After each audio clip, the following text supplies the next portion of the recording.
Welcome to our channel. Today we how to install Make.com automations for workflow mapping, detailed guide step by step clearly. Start by navigating to the Make.com website. Create an account if you don't already have one. Once logged in, familiarize yourself with the dashboard. Click on the Create a New Scenario button to begin. Choose the applications you want to connect from the extensive list available. Drag and drop the selected applications into the scenario builder. For each application, configure the specific triggers you need. When setting a trigger, make sure to adjust the necessary settings for your workflow. Next, look for actions that correspond to your chosen applications. Drag the action modules into the scenario where you want them to occur.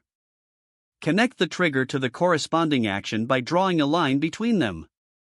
Click on each module to customize the settings and map the relevant data fields.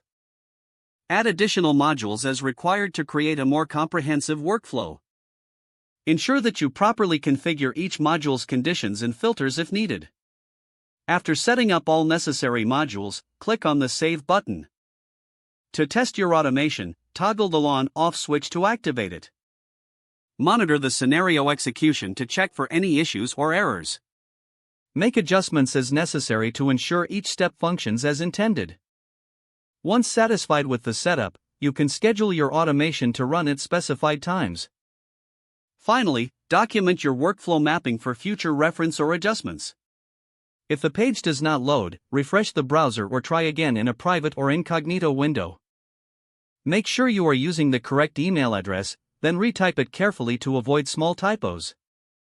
If your password is not accepted, use the reset option and create a new strong password you can remember. Check your spam folder for verification or security emails, then complete any requested confirmation steps. Enable two-factor authentication if available to improve account security and reduce unauthorized access risk. After signing in, review your profile details so your contact information and settings are accurate and current.